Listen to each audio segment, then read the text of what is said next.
علیکم रहमतुल्लाहि वबरकातुहू। नाज़रीन, मैं हूँ राना अकरम और आप देख रहे हैं अपना पाकिस्तान टीवी। सूरह बकरा आयत नंबर 11 और 12 में अल्लाह ताला क्या फरमाता है, सुनिएगा। वइज़ा क़ीला लहुम ला तुफ़सिदू फ़िल अर्दि क़ालू इन्नमा नहनु मुस्लिहून अला इन्नहुम हुमुल मुफ़सिदून वलाकिन ला यशऊरून। और उनसे कहा जाए ज़मीन में फ़साद ना करो तो वो कहते हैं हम तो संवारने वाले हैं। सुनता है वही फसादी हैं मगर उन्हें शऊर नहीं।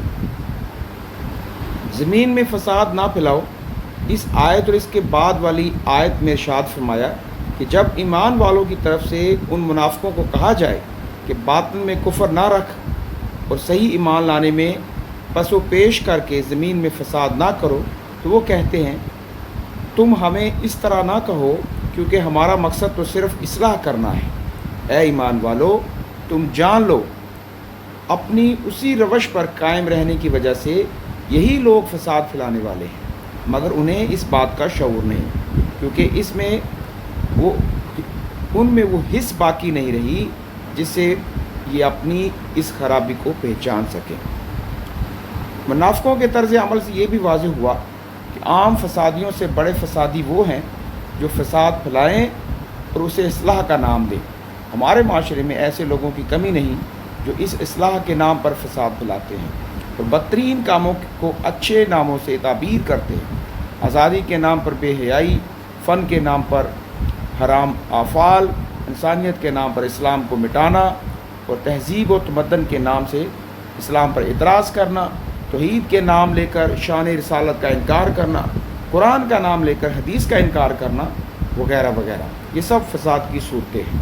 और आज हमारे हुक्मरान यही काम करते हुए नज़र आते हैं। आज हमारे हुक्मरान यही कहते हुए नज़र आते हैं कि हम तो संवारने वाले हैं, हालांकि ये फ़सादी हैं। आप देख लें कि इसराइल और फ़लस्तीन की जंग को तकरीबन 1.5 साल से ज़्यादा अरसा गुज़र चुका है, लेकिन मजाल है इनके कान पर जूं तक रेंगी हो, मजाल है कि इन्होंने फ़लस्तीन की हलफ की हो और एक नया कॉन्फ्लिक्ट स्टार्ट हो चुका है। आप सबको पता है ईरान और इसराइल, यानी कि इसराइल ने ईरान पर भी हमला कर दिया है। वो अपने आप को सुपर पावर समझता है, अमेरिका उसके साथ है, लेकिन हमारे हुक्मरान टस से मस नहीं होते, बल्कि हमारे आर्मी चीफ तो अमेरिका उनसे मिलने चले जाते हैं। तो ये सब कुछ क्या हो रहा है?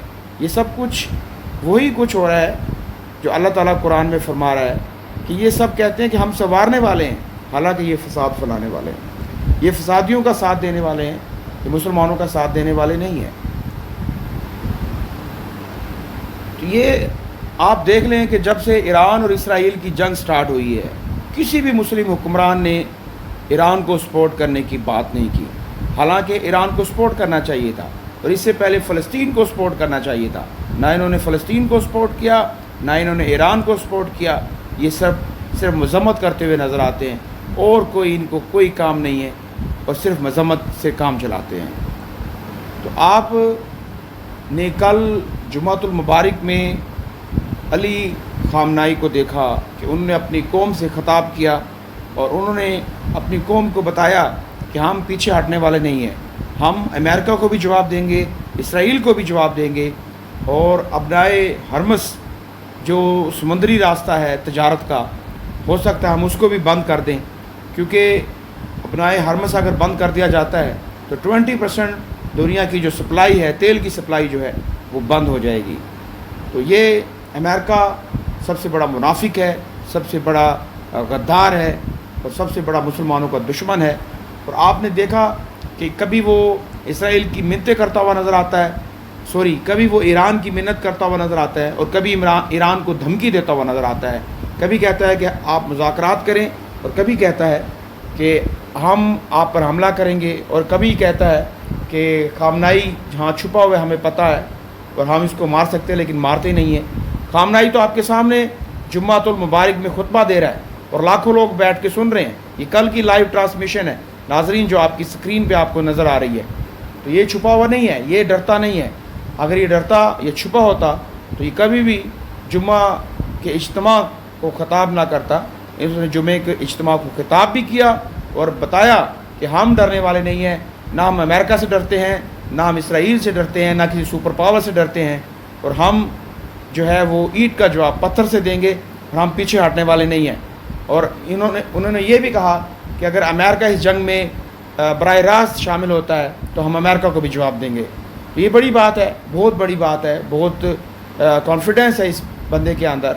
امت مسلمہ کا لیڈر ہے، اور مسلمانوں کو جو عرب کے مسلمان ہیں، جو مشرق وسطیٰ کے مسلمان ہیں، اور ان کے خاص طور پہ جو حکمران ہیں، جو ہمارے حکمران ہیں، ان کو سوچنا چاہیے کہ مسلمان کس سمت جا رہے ہیں، لیکن یہ سوچتے نہیں ہیں۔ یہ صرف وہی بات کرتے ہوئے نظر آتے ہیں، جیسے کہ میں نے قرآن آپ کو پڑھ کے سنایا کہ یہ کہتے ہیں کہ ہم تو صلح کرنے والے ہیں، ہم تو فساد پھیلانے والے نہیں ہیں، لیکن اصل میں فساد پھیلانے والے یہی ہیں، کیونکہ یہ جہاد کا نام نہیں لیتے، کفار کے ساتھ مل بیٹھتے ہیں، امریکہ کے ٹورز لگاتے ہیں، امریکہ جاتے ہیں، کفار کے ساتھ ملتے ہیں، ان سے امداد لیتے ہیں، ان سے بھیک مانگتے ہیں، لیکن مسلمانوں کی ہیلپ نہیں کرتے۔ مسلمانوں کی ہیلپ کرنا ان کو گوارا ہی نہیں ہے، بلکہ ان کے نصیب میں ہی نہیں ہے، کیونکہ یہ اصل فسادی تو یہی ہیں جو کہ دیکھتے رہتے ہیں، اور کرنے کو بہت کچھ ہے، ایٹمی پاور بھی ہے، لیکن کرتی نہیں ہے۔ اصل فسادی میں انہی کو کہوں گا۔ اور لاسٹ میں آپ کو ناظرین ایک پیغام دینا چاہتا ہوں کہ آپ خدا را اسرائیلی پروڈکٹ کا بائیکاٹ کریں۔ آپ اور ہم سب مل کے صرف یہی کر سکتے ہیں، اور ہم سے بھی سوال ہوگا کہ اس فتن دور میں جب مسلمانوں کو مارا جا رہا تھا اسرائیل کی طرف سے، امریکہ کی طرف سے، تو آپ نے کیا کیا؟ آپ ان کی پروڈکٹ استعمال کرتے رہے۔ آپ سے بھی سوال کیا جائے گا، ہم سے بھی سوال کیا جائے گا۔ تو خاص طور پر آپ اور ہم یہی کر سکتے ہیں کہ ان کی پروڈکٹ کا بائیکاٹ کر سکتے ہیں۔ اسرائیلی پروڈکٹ کا بائیکاٹ جاری رہے گا۔ دعا میں یاد رکھیے گا، ہمارے ساتھ جڑے رہیں۔ جڑے رہنے کے لیے سبسکرائب کریں، بیل آئیکن کو پریس کر دیں تاکہ آنے والی نیکسٹ ویڈیو آپ کو مل سکے۔ اللہ حافظ۔